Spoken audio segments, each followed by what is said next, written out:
Assalamualaikum warahmatullahi wabarakatuh. Perkenalkan, nama saya Rahmat Katrianto. Saya mengajar di SMK Bhinneka Karasimo. Dalam video ini memaparkan tentang APBN. Sering kita membaca di media elektronik ataupun media cetak, yaitu tentang APBN. Dari realisasi pendapatan ataupun yang lainnya mengenai APBN.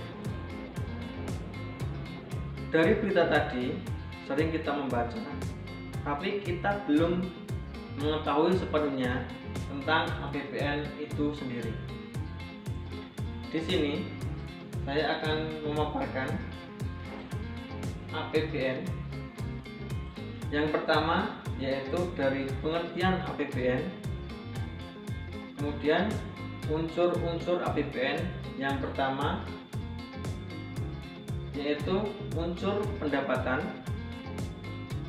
yang kedua unsur belanja, dan yang terakhir adalah fungsi dari APBN. Kita masuk yang pertama, yaitu pengertian tentang APBN.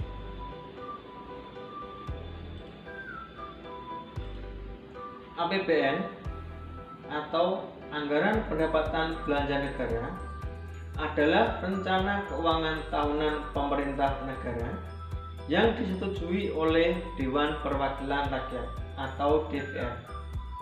Hal ini berdasarkan Undang-Undang Nomor 17 Tahun 2003. Kemudian dalam Undang-Undang Dasar Republik Indonesia tahun 1945 pasal 23 ayat 1 juga disebutkan anggaran pendapatan dan belanja negara sebagai wujud dari pengelolaan keuangan negara ditetapkan setiap tahun dengan undang-undang dan dilaksanakan secara terbuka dan bertanggung jawab untuk sebesar-besarnya kemakmuran rakyat. Itu tadi pengertian dari APBN. Kita masuk ke materi yang kedua, yaitu tentang pendapatan negara. Pendapatan negara adalah hak pemerintah yang diakui sebagai penambahan nilai kekayaan bersih yang terdiri atas pajak dan hibah berdasarkan Undang-Undang Nomor 17 Tahun 2003. Kemudian pendapatan negara berupa yang pertama pendapatan dalam negeri. Pendapatan dalam negeri terdapat dua jenis. Yang pertama penerimaan perpajakan, yang kedua penerimaan negara bukan pajak atau PNBP. Selanjutnya pendapatan negara yang kedua yaitu penerimaan hibah. Ini dari pengertian pendapatan dan pemasukan atau unsur pendapatan negara. Kita yang kedua, unsur yang kedua yaitu tentang belanja negara.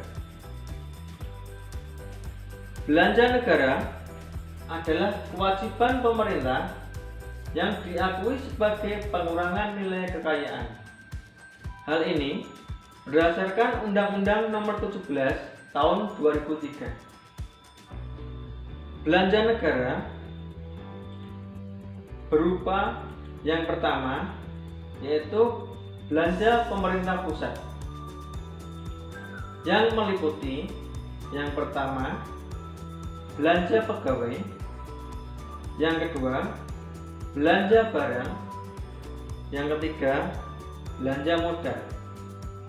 Kemudian belanja negara yang kedua yaitu transfer ke daerah dan dana desa. Transfer ke daerah dan dana desa meliputi yang pertama dana perimbangan, yang kedua dana otonomi khusus penyesuaian, Dan yang ketiga, dana desa. Itu tadi pengertian dan unsur-unsur belanja negara. Kemudian kita masuk ke materi yang terakhir, yaitu tentang fungsi APBN. Fungsi APBN yang pertama yaitu fungsi otoritas, yang kedua fungsi perencanaan, yang ketiga fungsi pengawasan, kemudian fungsi alokasi, berikutnya fungsi distribusi, dan yang terakhir adalah fungsi stabilisasi. Kita uraikan satu persatu dari fungsi otorisasi. Fungsi otorisasi adalah anggaran negara sebagai dasar pelaksanaan pendapatan dan belanja setiap tahun. Pengertian dari fungsi otorisasi. Kemudian masuk yang kedua, yaitu fungsi perencanaan. Fungsi perencanaan berupa anggaran negara menjadi pedoman bagi negara untuk merencanakan kegiatan dalam satu tahun. Kemudian fungsi yang ketiga yaitu fungsi pengawasan. Fungsi pengawasan, anggaran menjadi pedoman dalam nilai kegiatan penyelenggaraan pemerintah sesuai yang ditetapkan. Itu untuk fungsi pengawasan. Kemudian berikutnya fungsi alokasi. Fungsi alokasi, anggaran diarahkan untuk mengurangi pengangguran serta meningkatkan efisiensi dan efektivitas perekonomian. Fungsi berikutnya yaitu fungsi distribusi. Fungsi distribusi meliputi anggaran negara wajib memperhatikan keadilan dan kepatutan. Itu adalah untuk fungsi distribusi. Kemudian fungsi yang terakhir yaitu fungsi stabilisasi. Fungsi stabilisasi, anggaran pemerintah menjadi alat untuk memelihara serta mengupayakan keseimbangan fundamental perekonomian negara. Nah, itu tadi materi yang dapat saya sampaikan tentang APBN. Semoga bermanfaat. Wassalamualaikum warahmatullahi wabarakatuh. Terima kasih.